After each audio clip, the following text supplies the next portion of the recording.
It's the Sports Peninsula podcast. Coming up, the Detroit Lions' dreams of a Super Bowl championship will have to be tabled until next season as the Washington Commanders upset the number one seed Lions 45-31 on Saturday night in the Divisional Round. A season of so much promise couldn't be derailed by a plethora of injuries on the defensive side of the ball, but ultimately the RPO offense of the Commanders, led by the supremely talented Jayden Daniels, proved to be too much. We'll look back on the game and the season, plus we'll look at the offseason potentials as changes are already coming. We'll discuss it all and more next. Now, here is your Sports Peninsula team.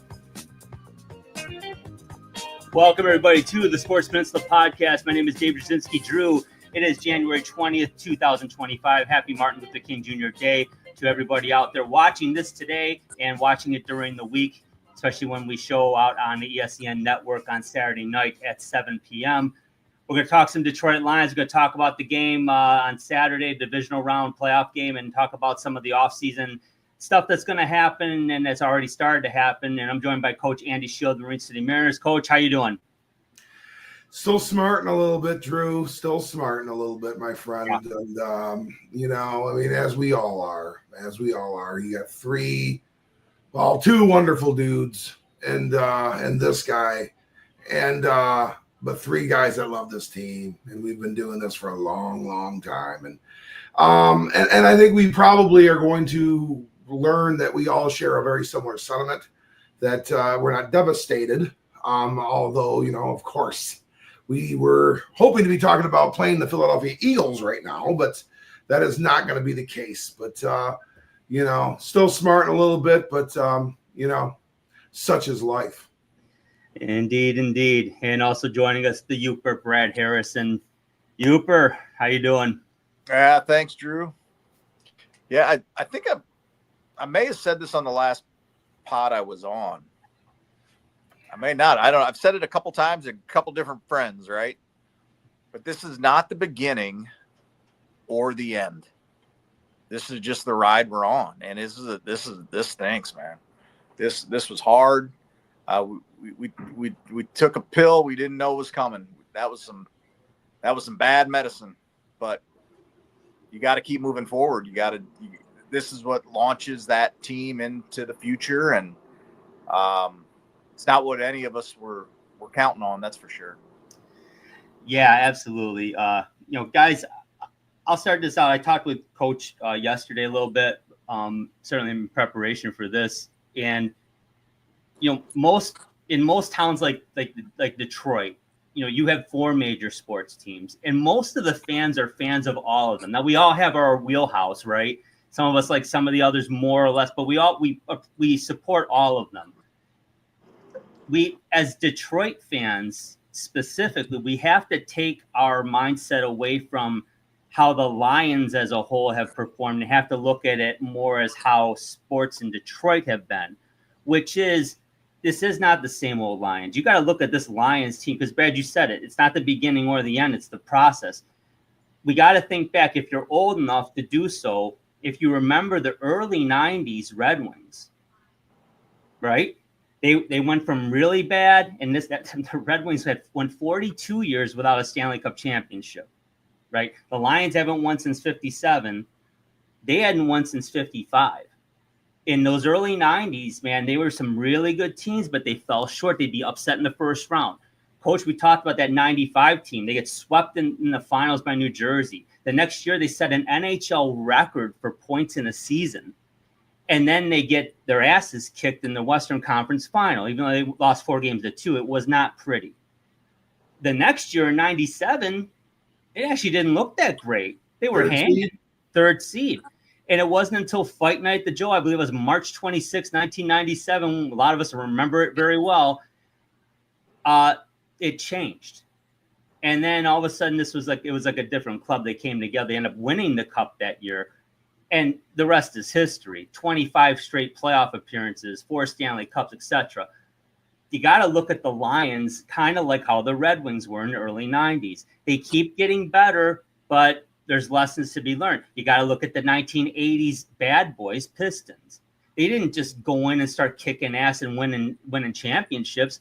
There was a lot of heartbreak there. Not as much as the Red Wings. They kind of progressed pretty quickly from like 83, 84 to 88. That was a 5-year span. They kept going and going, moving forward. The Wings had some setbacks and upsets. The Pistons really played well and kept getting better. So again, those are two teams right there that we saw in our lifetime. And I know a lot of the younger fans, they're like, okay, old man, whatever. Well, Google it. It happened. It did. You can find those games on YouTube nowadays. There you go. Yeah, you can watch them. So I mean, keep that perspective. This isn't like, oh shit, it's going to be another 50 years. No, it's not. This team's different. That's my soapbox moment. Let's talk about the game, guys. 45-31. Coach, I text you guys in our chain in the first quarter, and Dan Campbell said it actually in both of his press conferences after the game. That fumble when they were driving, leading 7-3, about to possibly go up 14-3, was a 14-point swing because they didn't get a touchdown that drive, and then Washington went down and scored, and all of a sudden it's a 10-7 Washington lead. Did that cost them the game? Not inherently on its own, but it certainly changed the tone and the narrative. But Coach, you can't turn the ball over 5 times and expect to win games, right? Drew, no, I think you are correct, Drew. I think that was the game. I think that's the game-winning RBI. That was the game-winning RBI. That did it. That did it. And that got the tide totally set to a player that, folks, we just found the next one, and his name is Jayden Daniels. Oh yeah, that's the next one. He's a good one. And yep, he may very well become the best quarterback in the NFC by the second week in February of 2025. He is phenomenal. I sent in a text thread. You know, I've been so blessed to get a lot of football in this year, as a spectator, as an employee, or as a coach at the high school level, spectator at the college level, and an employee at the professional level. 2 best football players I saw this year. One's on the screen right now. If Ohio State's on offense, I'm not sure. I got my back turned to the game, but his name is Jeremiah Smith, and he would be a top 3 pick in this league draft at the age of 18 this year. That's one of the best football players I've ever seen. I mean, he's a 21st century wide receiver version of Jim Brown. That's who that is. Jeremiah Smith. We'll be talking about him. And Jayden Daniels is the other one. He was far and away the best quarterback I saw face the Detroit Lions. Handling that crowd, his athleticism, his precision, his accuracy, his ability to lead and keep things managed and calm as a rookie. I'm not going to say we're in trouble as we are in trouble with the Detroit Lions. That's not what I'm saying. When I say this, that's not where I'm going with it. But we're in trouble. We're in trouble as an NFC because that guy is somebody we're going to have to take down. And the Lions are one of many that are in trouble because that guy is going to give them a fighting chance for a long, long time. So, I mean, we learned a lot of things. And, you know, honestly, let's back it up a little bit here. No way is this a depressing, disappointing season. I mean, again, it's a ride. We are along for a ride. Brad has said it multiple times. This is part of the ride. And you alluded to a wonderful point, Drew, with the Detroit and the comparison of the Detroit Red Wings 96-97 season.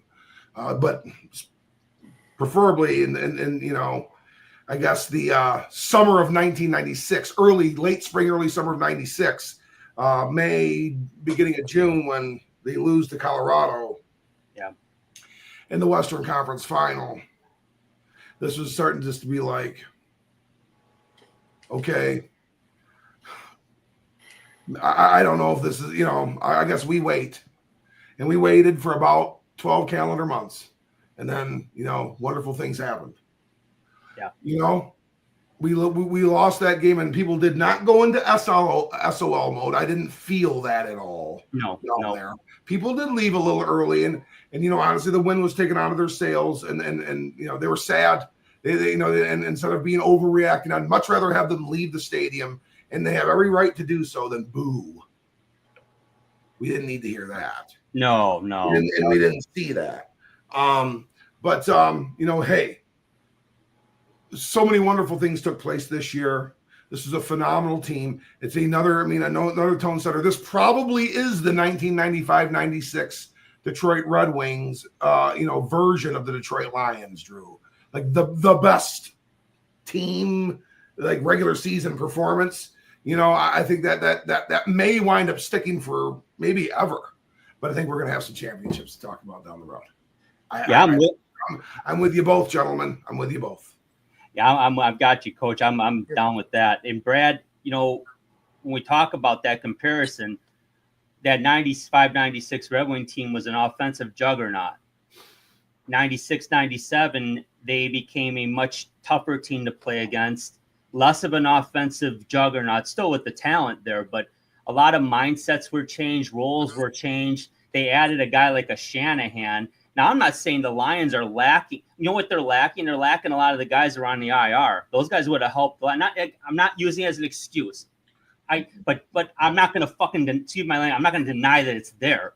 I mean, you can't use Aiden Hutchinson as an excuse. Well, he's a pretty damn good football player, and he wasn't playing. And I mean, it is what it is. They were good enough to be 15-2 without him, pretty much for almost 3/4 of the season. So I get it.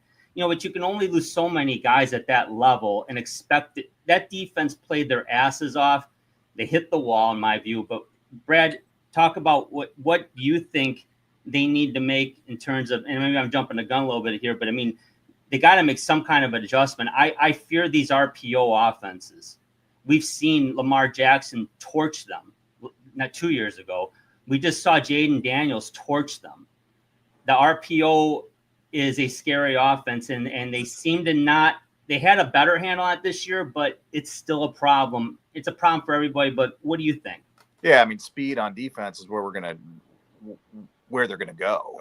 That's your Red Wings analogy, on the defensive side. It's interesting when you guys are talking, and my mind went back a little further into the late 80s. There was a game at the Boston Garden where Adrian Dantley and Vinnie Johnson knocked each other out in the playoffs. Yep. That's kind of what the Lions had going on for an extended period of time. And Robertson. This season. We lost those two players in a moment in the playoffs and couldn't overcome that. We lost player after player after player for the Lions all season. Yeah. So, I think I love the opportunity to walk down memory lane as Detroit fans with you guys, because we've lived it, and we've got a little gray in our beard to understand what goes on. And what does this team need to do for these RPOs? I just think they're just gonna have to get more speed, and we're not the only team. Like, every team's has to play these guys. So, I have a lot of trust in Dan Campbell, in Brad Holmes, and the work they're going to do this offseason on this roster. And I'm so thankful for the men that were on this roster this season to put out what they did, because, this is going to arguably be the best team in the history of our organization. Arguably. Yeah. Because we didn't get the grand prize. It hurts. But I said this a couple times too, and I don't know if I ever said it on here, but I'm like, I could be more impressed. And I don't know if I believe what I'm going to say here, guys. So just bear with me, because the Super Bowl, that's the goal. That's what we're trying to do here. But winning this division 15-2 could be more impressive than winning 2 home games in a Super Bowl, if you had to pick between the two. Well, and I can't take it away. I'm not taking it away from them. 15-2. Yeah. Well, I suspect, again, there was 2 more games we didn't play in this year. So, there was a championship, conference championship, and a Super Bowl that we did not play in this year and won 15 games. So I suspect, we could win a 16th game being the Super Bowl win or something like that. We could achieve more wins. But, I do think it's fair. I absolutely think it's fair at this juncture, now that the season's over, that the Lions were robbed by injuries, and and they achieved what they did, and they were going to lose this year because of the injuries. Now that it's over, we were going to lose because of the injuries, and if it wasn't going to be to this great young player and a team that's playing very good football right now, the Washington Commanders, I do suspect it would be to the Philadelphia Eagles in the NFC Championship game. We would have probably come up short. We probably would have come up short. And if we didn't come up short then, guys, I mean, these teams in the AFC right now, that Buffalo Bills team is playing really good. That's the winner of the weekend in my book. Not the Washington Commanders. It's the Buffalo Bills. They are in command. So, I mean, this team right here, as good as they were in their achievement, in the end, it wasn't the full team. And we are going to see major pieces, some of that speed on defense that and he comes with great range in the form of Aiden Hutchinson. And there's going to be some tweaks to the defense too. And you know, I'm a defensive football coach. I've done it for 30 years. And you got to, I mean, yeah, you needed to be able to defend the RPO, but guys, you got to defend it all. You got to have answers for it all. You can't say, well, we're real good on this, but you know what, doggone it, if that quarterback can run, we haven't gotten to that yet. Well, that doesn't work. When you're coaching football, you got to get it all. You have to have an answer for it all. And I agree with you, though. We need some different answers. And you know, we're going to get to the assistant coaches or the coordinators that are leaving here in a moment. And of course, you know, grateful for the both of them. But could we look? That's one thing that Coach Glenn maybe at times it's just like it didn't seem like he had the answer sometimes when it came to the RPO specifically, and what we were giving up. We would defend some mobile quarterbacks quite well, like Anthony Richardson and Kyler Murray, Jordan Love, you know, and Jordan Love this year. Okay, so this scheme was a little one that bit us too. So I mean, you know, 100%. I think there's a little bit to that as well. So I mean, you're 100% right in both of your analysis. We can't go into a game with a Jayden Daniels with an offense like that and say we have to outscore them. We're not going to win that game very often. We need to be able to go into that game and say, you know what, we're going to put a handle on their offense. And full stop. We're not going to say anything else. And then everything else can take care of itself. And Aleem McNeil's going to help us do that next year. Yeah. You mentioned Aiden, Barnes, Rodrigo, Carlton Davis. I know is a free agent, but hopefully there's after. Oh, does he have one more year? No, a 2-year deal, right? No, but hopefully it's a guy. I think he is a free agent. He is. He's the top of the list. Yep. We'll be putting that list up shortly. Anyway, that's 5, right? Like that's 5. That's talent. That would have made a difference against Jayden Daniels. It would have made a difference at Ford Field last Saturday night. Mm-hmm. Yeah, those are 5 big names, not just pieces. 5 big name starters, Pro Bowl caliber. Like Hutchinson was having the best season of any defensive player in the league up to week 6. And quite frankly, I believe a couple weeks after, he still was leading the league in hurries and sacks. It's just sad. It's unfortunate. Coach, you hit it on the head. I was going to say that too. It's safe to say now after the season was done, I was hoping I was never going to pick against them because I wasn't going to. I felt like were going to ride with them, but I didn't. I just couldn't see them advancing maybe to the Super Bowl. I thought they'd get there, but I just couldn't see them winning it this year with that defense. 5 out of your 11 starters are out, and these are Pro Bowl caliber guys too. That's a lot to overcome.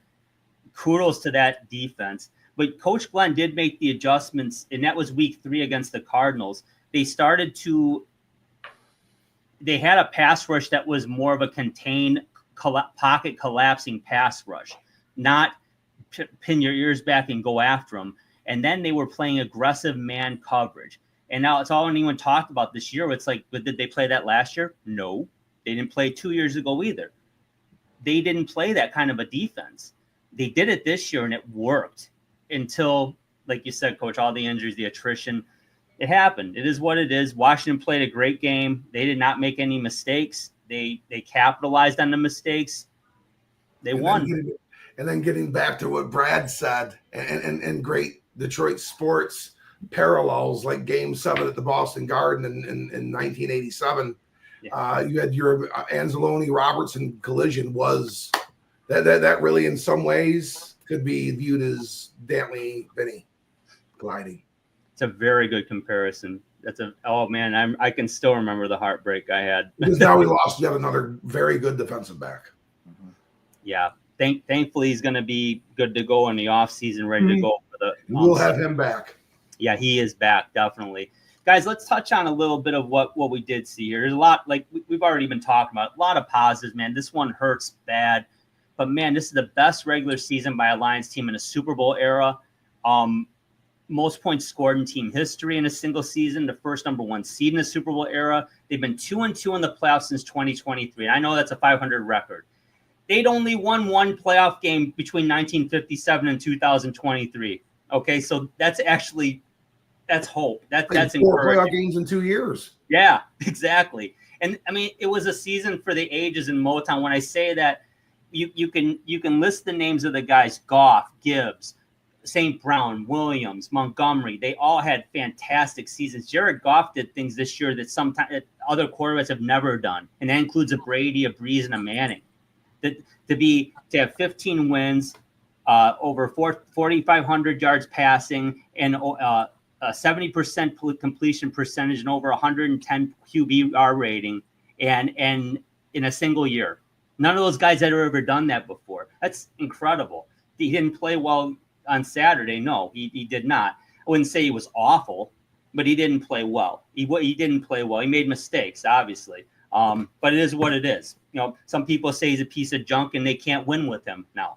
I think that's have to go there either. I mean, that's horseshit. Yeah, that doesn't have to go there either. Those people were going there 3 years ago. They were waiting to go to it now, right? It's not true and not worth mentioning. So I mean, honestly, you know, I am very fortunate to where I can have some proximity in and around these players every now and again. And I'll go back to 2022, the first preseason game versus the Giants. And David Blau was going in to really look like what was going to be to kind of maybe for a game-winning drive to win. It's a preseason game, but nonetheless, we're going to go in and do it. And he just inexplicably dropped the ball. He just like he just dropped it. And New York recovered and then we lost. I may be wrong on the team. Maybe it was Arizona. I can't remember. But really, it was inconsequential anyway. I did get an opportunity to be kind of within just earshot of Jared Goff talking with David Blau after that game, and the encouragement and the support that I walked by. It was like 15 seconds of context. I could tell that he was giving him. Just told me everything about that kid and who he is as a person. And my heart broke for him. He was not good at all. It's safe to say, and that's fair to say. Is he the reason why they lost? No. He was part of a litany of issues in that football game. Part of a litany of issues in that football game. He was one of them. A litany of issues. But for that poor kid to have to apologize, I felt so bad. He wanted to apologize for it. And it's just like, you know what? I mean, that's not anyone's fault. That's just the type of character he is. I mean, he's got that kind of a heart. He is not an egomaniac. And that's the type of guy that I think you want in that role for some time to come.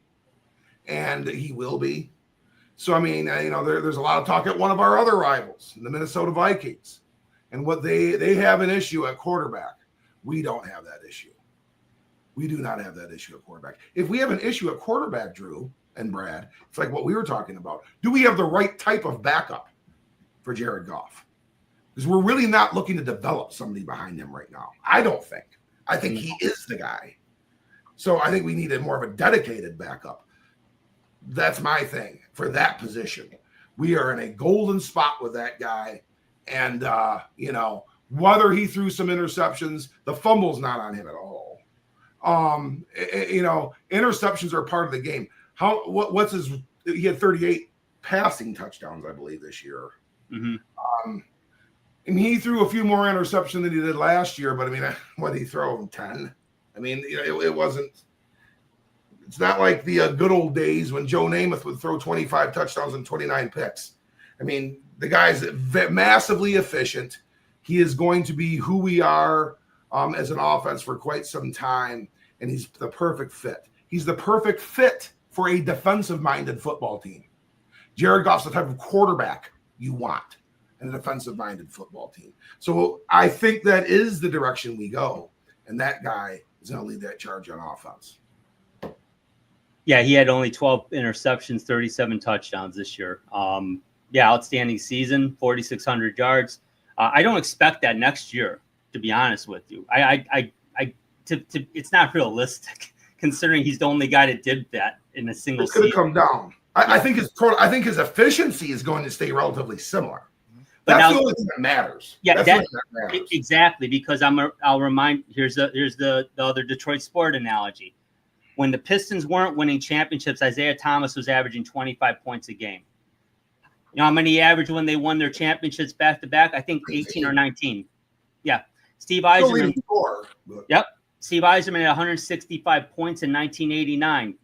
I don't believe he had 100 points in 97 or 98 or 02. He's hoisting a cup. Those are the kind of changes. No one did. No one did. Exactly. So you got to. Those are the kind of changes you've got to that'll be made. Yeah, it's just it's more of a, and I don't think that's the Lions' problem. I'll be honest with you. You're going down the right road though with it. You're going down the right road with it. And the next coordinator has Jahmyr Gibbs in the backfield. Mm-hmm. So we are. I mean, you want to talk. Coordinators there already too. Yeah. Well, I think both of them are. Right. And is David Blau coming back as the quarterback? As a coach. Are you going to see David Blau again? Well, you never know. Coach. Yeah, as because coach. I'm saying coach. Because perhaps Mark Brunell slides into another role. Yeah, I don't know. But let's talk about that, guys, because we said changes have already begun. It's widely been reported by Adam Schefter. Ben Johnson's the new head coach in Chicago. I believe he's already he may already have Dennis Allen as his DC, which is that's a good pickup. Not going to talk about the Chicago Bears very much, but no surprise. Quite frankly, we're probably fortunate we had Ben Johnson this year because he probably could have easily went last year and he decided to stay. Aaron Glenn, he's had a few interviews specifically with the Jets and the Saints. The Saints, to me, I mean, those are two teams he played for in his career, and he also coached with the Saints, I believe, right? Yeah. So there's a chance there. So let's talk about the OC and DC replacements because we already know Ben Johnson's gone. So, Coach, I'll start with you. Who are you eyeing up, or what are you hearing? I mean, they're both in staff hires, and that's something that the best do that. The best organizations, we can get away from sports. Yeah. The best organizations grow from within. That's how you maintain legacy. Yeah. That's how you keep things going. And it's either going to be Tanner Engstrom. I think it's somebody on the offense that it could be Engstrom. It could be Brunell's a name. Could be Scotty Montgomery. That's very possible. Could be the Honey Bunny. Could be Hank Fraley. I think it's one of them. And I think you could really be able to tell if we go in there. If it's Engstrom, okay, we're keeping the Ben Johnson theme going. And that's the look of the offense is going to be very similar. It's going to be very similar. Scotty Montgomery, I wouldn't be surprised. I think it'd probably be a little bit more of an all hands on deck thing. And we definitely would be doing it with that. If we go the other routes a little bit, and you went with more of a Brunell, you could get a little bit more, I think, game managerial. And if you go with the Honey Bunny, I think that really is going to tell you we're going into a run defensive mode as to what we're going to be as a football team. And like I said, we have the type of quarterback that's like Goff is like a Phil Simms type. That's the type of player he is. And that's that type of team, that we're referencing. In many ways, he's Aikman-like too. I mean, that's just kind of their play style. And that's so befitting of being able to do that. and we're going to lose the other coordinator as well. It's probably to one of the two destinations that you had mentioned, Drew. Either the New York Jets, he's very fond of that organization. I don't know if he's a Woody Johnson guy per se, if that's who the ownership was when he was there. But I mean, that was a team that he was there, and he was very successful with Bill Parcells as the coach there. Yeah. And they have a very good defense in place. That could be very enticing to him, and he's going to be able to usher in a new quarterback because I think Aaron Rodgers is gone. From that situation. New Orleans is near and dear to his heart too. And he did coach there and was the defensive coordinator there. So it could be almost feel like a logical step, and he kind of knows that situation.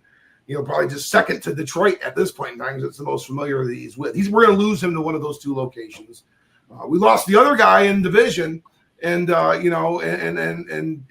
mean, we're going to see plenty of Ben Johnson, moving forward. So, but I once again, we're going from within, and we have the leader in place that's helping this synergistic, ball of energy, this nuclear just synergy continue to develop its potency, and that's Dan Campbell.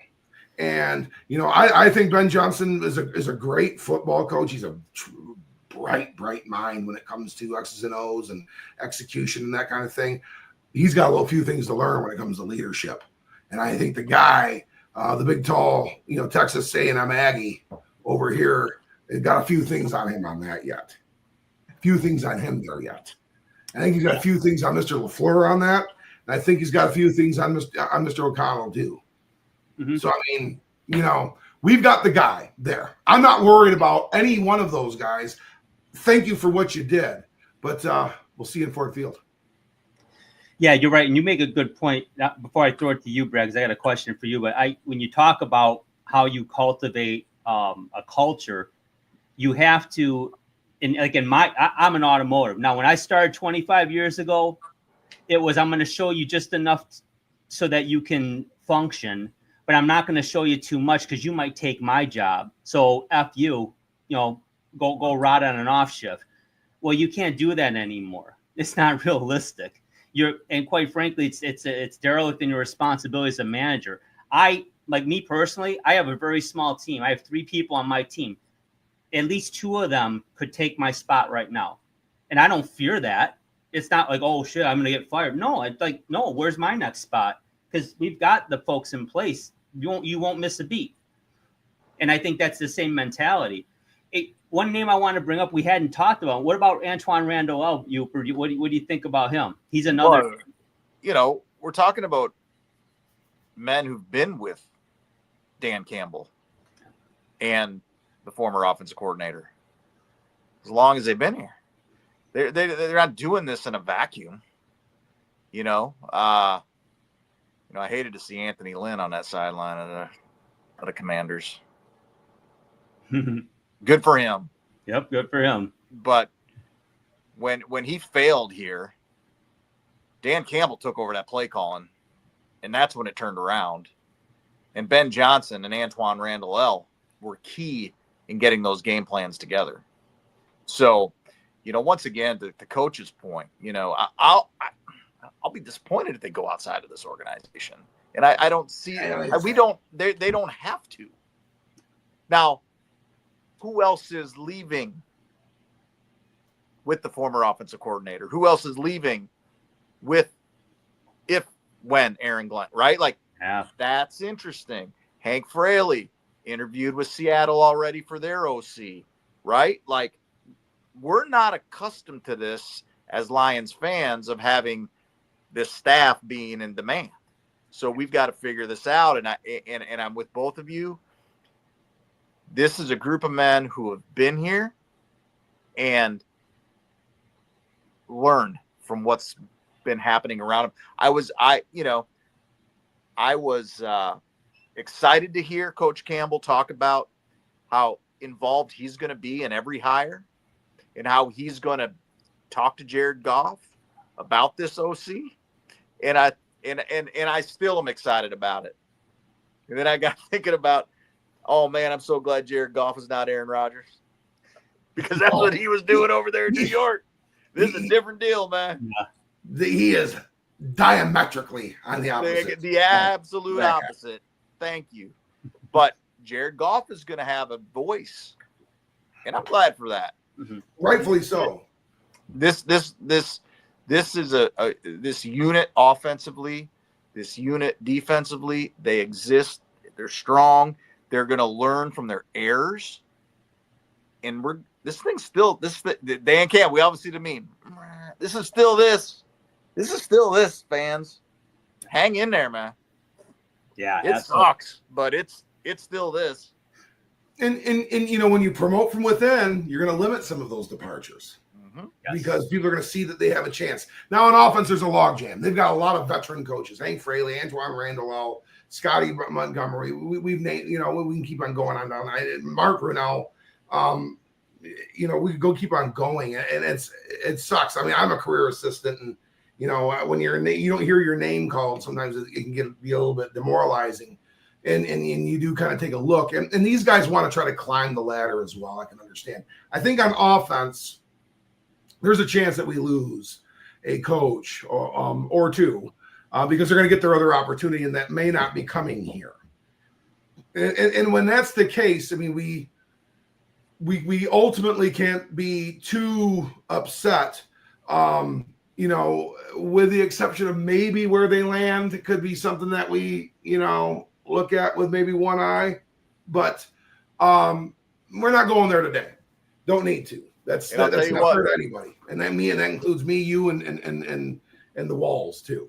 But I think on defense we're gonna maintain maybe a few more. He may take one or two.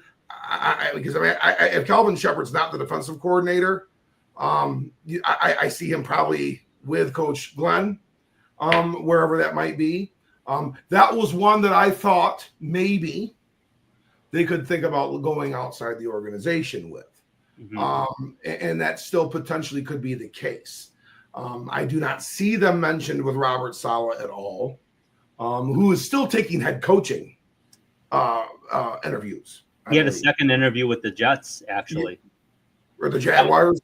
Jaguars, I'm sorry. Yeah, what? They're going Billy Martin already. You know what? But you know what, Dave? I would half believe it. The way Woody Johnson makes player, player evaluations off of the. We'll probably get 5 fucking comments for that one. Oh, you're talking about the Jaguars. Anyway, Jaguars, not the Jets. I'm sorry. Then the other guy, the other guy I thought was Dennis Allen.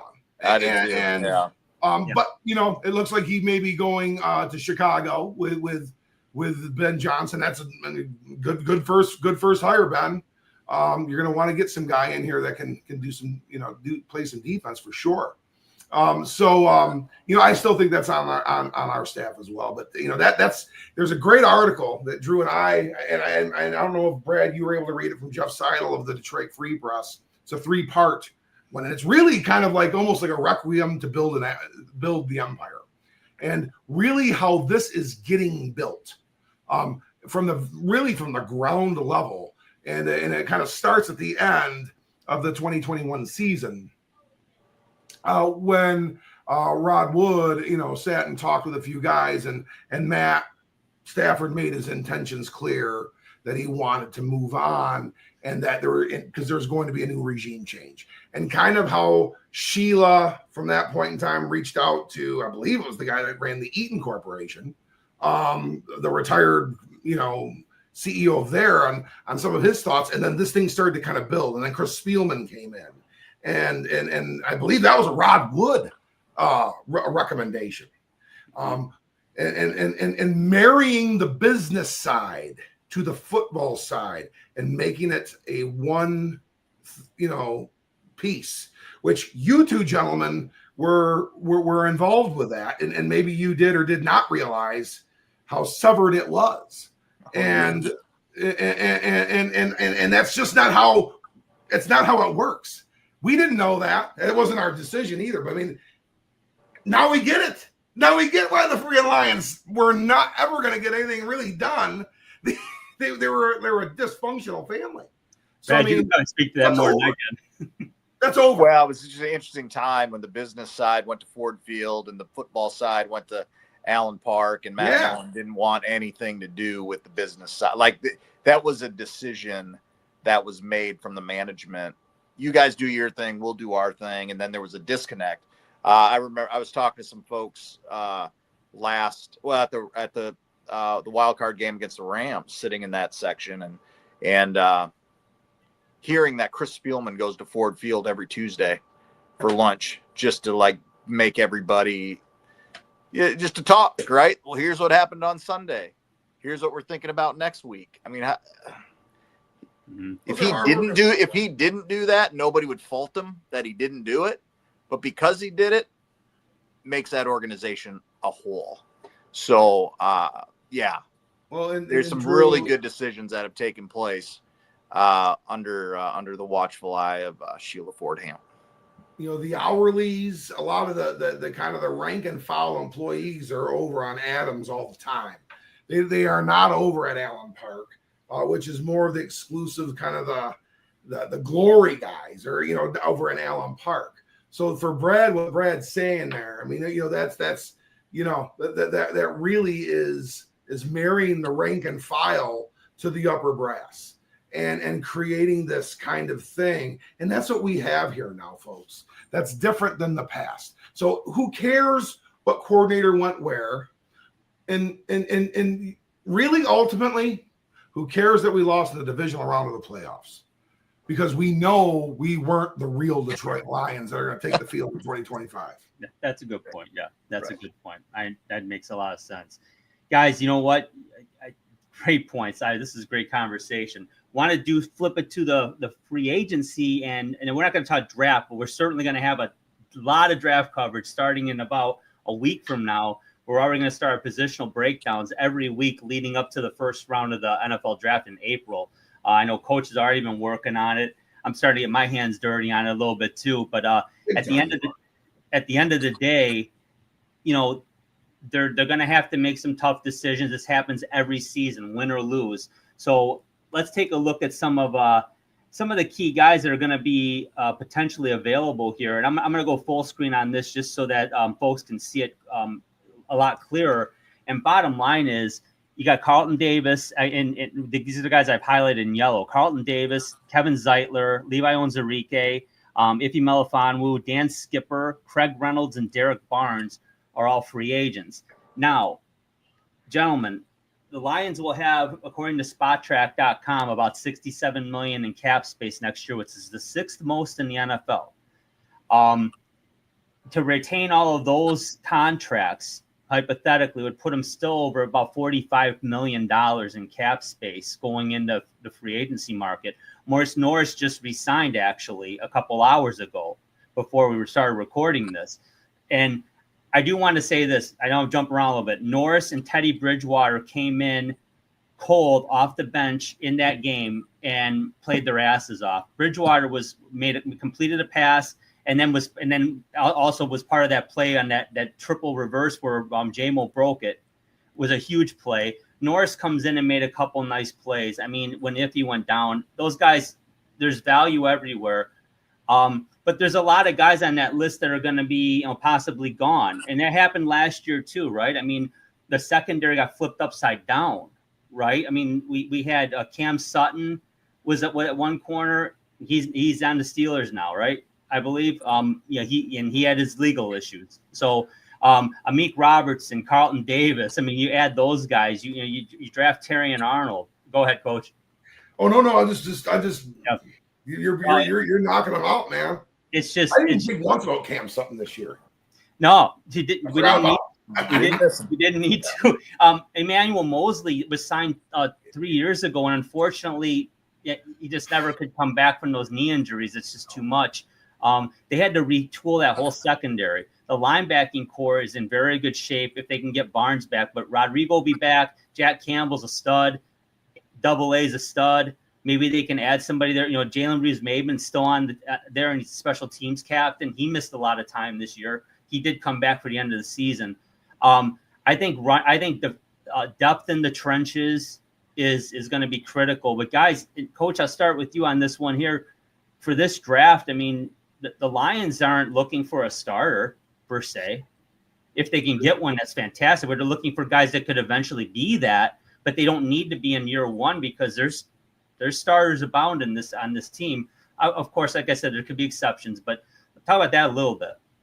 Well, yeah. And, you could have a default front line if we're going a 4-2 nickel look, which is kind of, I mean, again, it could change because that's what I know. That's what Coach Glenn liked to come out in a lot. Mm-hmm. But you could have essentially one of your looks could be Aiden Hutchinson, Zadarius Smith, DJ Reader, Aline McNeil is your four alignment. And that's with the enhancement of Josh Paschal. That's going to be come in there. If it's not Levy, it'll be probably a first-round draft pick as a guy that's going to come in there. Makai Wingo, he will be one of those individuals as well. Is it Al-Qadim Muhammad? Is he going to be somebody that they re-sign? Because he's one of these guys I think that could be a very controlled contract like Maurice Norris. We have to fortify that group and probably elevate it just a little bit more because we need to be able to diversify our ability to stay mobile even if we get some injuries. Linebackers are going to get stronger just because of the injuries that are going to come off the board. Malcolm Rodriguez is a pivotal player in that area. And the defensive backs are going to get healthy because Ennis Rakestraw, who didn't really play at all this year, is probably going to play. He'll be ready. For whatever role that is. I'm not saying, I want Carlton Davis and Kevin Zeitler back. I don't know if we'll ever have an episode if this is the last one we're going to do, because I know we're going to get draft heavy here very soon. But if we were ever to kind of just talk about what we want moving forward, if we get to do another episode, which I'd love to be able to do with you guys, I think there's two names that I think we need to get signed right off the get-go as those free agents, number 71 and number 23. I think those are the two that we need to get done. Although, I mean, Mahogany had the highest grade on the offensive line from Pro Football Focus in that game. Our issues weren't coming at right guard. I think it was coming on the left side, guys. Mm-hmm. I think it was coming more on the left side, which that's Glasgow Decker. Mm-hmm. Yeah, so, I think Graham struggled a little bit. Yeah. So maybe, as you have said oftentimes, Drew, you've been, foretelling this like a 12th century sorcerer. Maybe that's the super sub. Yeah. At this stage of his game. And Mahogany's a starting left guard. Nothing wrong with that, because needless to say, injuries are going to happen. Unfortunately, guys are going to miss some time, and Glasgow has always been able to fit in, whether it's at center or either guard. He's always been able to do it. But Brad, I mean, I don't know. In my mind, I think the most intrigue is on the defensive side of the ball, because I think we're going to look a little differently. What do you think? Oh, I do think we're going to look differently if Aaron Glenn isn't around. I think from that free agent list that you talked about, the Levi Onwuzurike, just based on where his position and what teams are paying for that that position, he could be one that could be a Jonah Jackson type of situation where you're just not going to pay that. If there's anyone that deserves it, it's Levi Onwuzurike, who hasn't played. Yeah, that's because he's been fighting through injuries the last 3 years, and he finally got it done. Go get your money, buddy. Yeah, he'll be out. He'll be at the top of that list somewhere. I'm with you on Zeitler, right? As far as his performance this year, I mean that was Pro Bowl caliber again, just like he's been in the past. He's 35. That's something that he takes. They're both gonna have to settle a bit, right? Like this isn't his biggest contract he's ever gotten. Yeah, they're going to have to figure out how to make that work, and I want him back. I want all those guys back on that O-line, and let's add some depth. As far as the defense, Carlton Davis, we felt him when he wasn't on the field here at the end of the season, and we felt him when he was out there. So that's a great lineup. Man, I feel terrible for Derek Barnes. You talked about go get your money, Levi Onwuzurike. This was Derek Barnes who is he? Is he the top of a free agent list? The linebackers with that injury. He may have been, and he got the. He would have been, but maybe this he might doesn't be show a me. prove it type of contract, which would be great for Detroit. Yep. Win-win. Absolutely. Yeah. I don't think he's going to have a choice on that. Not many teams are going to break the bank on somebody coming off a pretty significant knee injury. But I welcome back. I mean, he'll be ready to go next year, and we know what Derek Barnes can be. Yeah. Yeah. But guys, before we talk about I always caution too. Remember, there's somebody, Matt Derry, I think he says it on Locked On Lions. Lions good. We talked about this years ago. He always bring that up. Their Lions good. I need to really sit down and who's good and who's Lions good here on defense. And we got some new definition of that term. Lions good got a lot better these last 2 years.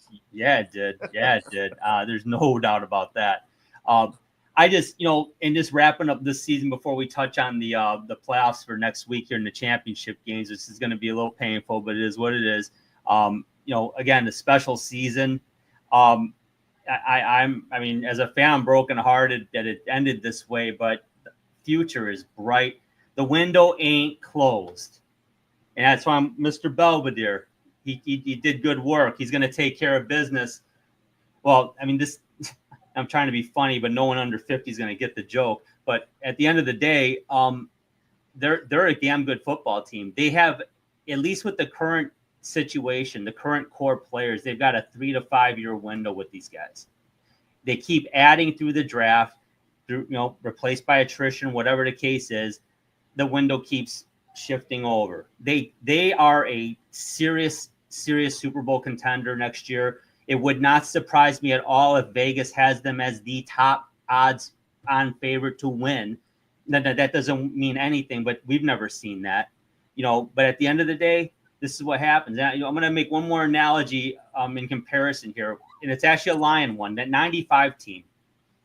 Now, that team started out 0-3. They had to win a Monday night game against the Niners, who were the defending Super Bowl champions, and they did it. And then they won their last 7 games and won an absolute tear, and people were like, whoa, look out. Great Lakes offense, look out. They hit the wall. They had to play almost 2 months straight of playoff-level football just to get in. They set themselves up for failure that way, and they got absolutely embarrassed and massacred in Philly. Yeah, I mean, honestly, I'm ashamed of it, but I'm not. I did not ever watch the second half of that game. I didn't watch it. I was so pissed. I didn't even want to see it, and I'm glad I didn't, even though it became a shootout. That's not what we saw yesterday or this weekend. This was a team that fought their asses off through a plethora of injuries, made it to the top of the NFL, got the number 1 seed in the conference, and fell short. They didn't embarrass themselves out there. They didn't play well. They got beat by a pretty damn good football team. So, future's bright. Coach, any final thoughts on the season before we go to the Uper? They're going to be hungrier. And Penny Sewell's 24 years old. You want him hungrier? Okay. He's going to be. Amon-Ra St. Brown is going to be even more he's going to work even more. David Montgomery's going to work even more. Jared Goff is going to become even more in tune. We're going to see even a more mature Jameson Williams. We are going to see a new and improved Aiden Hutchinson within that leg. I mean, who knows? I mean, he may be even torquier than he was before. We're going to see a fully healthy Aleem McNeil. We're going to see hopefully Derek Barnes back. And if not, some other linebacker. That linebacking position is going to be more fortified, if anything. Mm-hmm. And our defensive backs are going to, again, and we're going to have a different look on defense to a certain degree.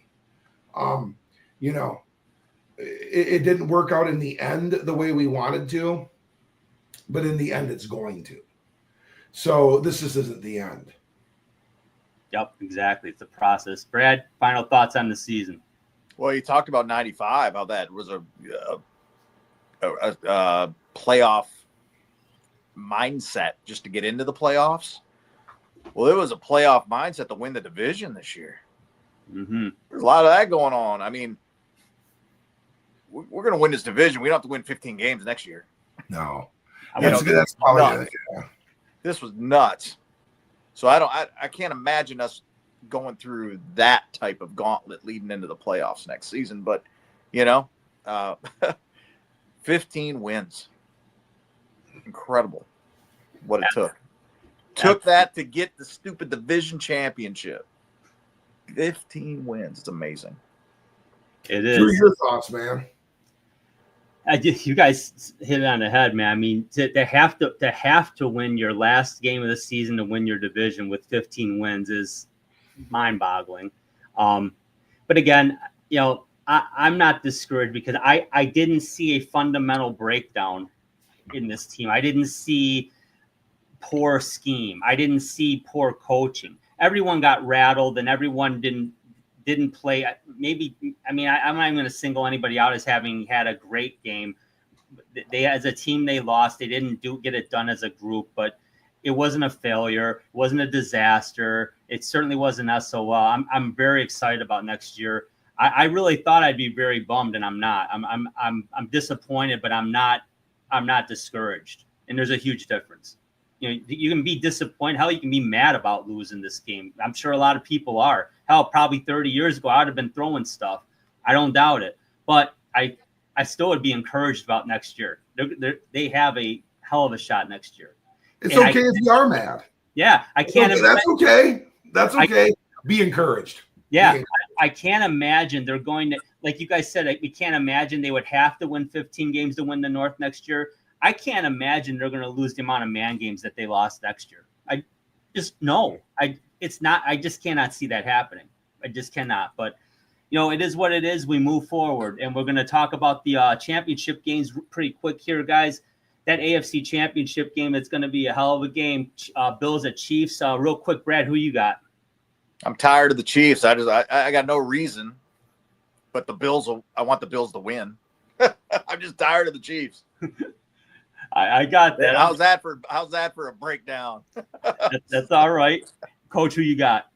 My colleague and I, Brad Robbins, went to Rochester, New York this past July and put the next gen tech in the Buffalo Bills pads. They're still playing, and they're going to be playing in 2 weeks. Buffalo Bills. I'm going to agree with you guys. I think Buffalo is just destined, and I think the Chiefs not so much kind of like the Lions on offense. They had a lot of injuries. Their backfield got tore up. They were able to get through it. They got healthy again. I still think they took a lot of losses at receiver, even though Xavier Worthy's a nice player. Buffalo is just kind of on a mission right now, and I think they're going to be in the Super Bowl as well. I agree with you guys there. Well, let's talk about this one. Philly hosting the Commanders. Who you guys got? Brad, start with you. Wow.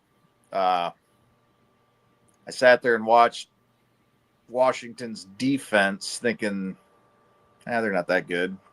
How are they going to stop Saquon Barkley? But now I'm sitting here going, how's Philly going to stop Jayden Daniels? Let's go for the kid, man. Jayden Daniels. Keep it going. I like it. Coach, who you got? Hey, we talked about a team having to learn how to lose before it learns how to win and have to go through some trials and tribulations. And the Philadelphia Eagles have done that. They were the team that got shocked last year, along with the Dallas Cowboys. They were supposed to go last year. They got beat by Tampa in the first round. And they had all this, that, and the other thing going on with players not getting along. Philadelphia Eagles are going to be getting it done this time. They're going to get back into that game. Yeah, it's a tough one for me. I obviously liked how Washington's offense performed. Philly, it was hard to gauge the game this weekend because of the snow. I mean, the second half was like running on ice out there. Very difficult. But yeah, I think Philly wins it because they're at home. It's going to be a close game. Both these games are going to be really good. They're going to be very close. So looking forward to it, and then looking forward to the Super Bowl, and certainly looking forward to next season. Fellas, we're going to wrap this one up. It's been a pleasure covering the Lions again. Since 2018, we've been doing this, fellas, and it's been great. We're going to keep it up and going into next year. We'll get Justin back in as well, and we'll be the four-man rotation here in the round table. So for the Uper, Brad Harrison, For Coach Andy Shield, the Marine City Mariners, my name is Drew. Take care, everybody. We'll talk to you next week. This has been the Sports Peninsula Podcast. Thank you for watching, and don't forget to subscribe to our channel. Follow us on YouTube so you don't miss an episode at the Sports Peninsula Podcast. You can also follow us on Twitter X. Just look for @SportsP Podcast, and follow us to keep up on sports around the great state of Michigan and beyond. You can also catch our show every Saturday night at 7 p.m. on the ESEN Network channel as part of Roku. When you want to hear all about sports in the great state of Michigan, there is only one Sports Peninsula Podcast.